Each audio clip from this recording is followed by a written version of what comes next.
സാധാരണ ഇത് കേട് വന്നാൽ നമ്മൾ കളയലല്ലേ പതിവ്. ഇനി മുതൽ നിങ്ങളെ കളയണ്ട. ഈ ഷിബുവിന്റെ അടുത്ത് എല്ലാ സ്പെയർ പാർട്സും കിട്ടുമ്പോൾ നന്നാക്കിയും കൊടുക്കും. എനിക്ക് തന്നെ 30-ൽ പരം വർഷങ്ങൾക്ക് പരിചയമുള്ള ഒരു കടയും കൂടിയാണ്. ഞാൻ ഇവിടെ നിന്നാണ് ഈ പറഞ്ഞ പരിപാടിയൊക്കെ നടത്തല്. ഈ TV നന്നാക്കല്, ഫ്രിഡ്ജ് നന്നാക്കല്, വാഷിംഗ് മെഷീൻ, ഇതൊക്കെ അല്ലേ ഇവിടെ നന്നാക്കണ്. വേറെന്താ? പിന്നെ മൈക്രോ ഓവൺ ഉണ്ട്, പിന്നെ LED LCD TV, ആംപ്ലിഫയർ, പിന്നെ മിക്സി, പുതിയ സൈസമായ CCTV വരൂല, PC ഹോം, പിന്നെ നെറ്റ്വർക്കിംഗ്, കമ്പ്യൂട്ടർ, ഹാർഡ്വെയർ, 5000 ചാനലുകൾ കിട്ടും. അത് എല്ലാ ചാനലും വരും. ആൻഡ്രോയിഡ് ബോക്സ് എന്നാണ് പറയുന്നത്.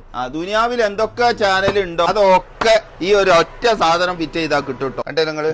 TV റിപ്പയറിംഗ് ഏരിയ ആണിത്. ഇവിടെ TV നന്നാക്കി കൊടുക്കും, ആംപ്ലിഫയർ നന്നാക്കി കൊടുക്കും, ഇലക്ട്രോണിക്സ് പരമായ എല്ലാ സാധനങ്ങളും. CCTV ട്ടോ, അത് ഫിറ്റ് ചെയ്ത് കൊടുക്കും. അതേപോലെ തന്നെ നന്നാക്കിയും കൊടുക്കും. അതിന്റെ കമ്പ്യൂട്ടർ, പിന്നെ ലാപ്ടോപ്പ് എല്ലാം റിപ്പയർ ചെയ്യുന്നുണ്ട്. ഇലക്ട്രോണിക് സാധനങ്ങളെല്ലാം മൊത്തത്തിൽ പറയുകയാണെങ്കിൽ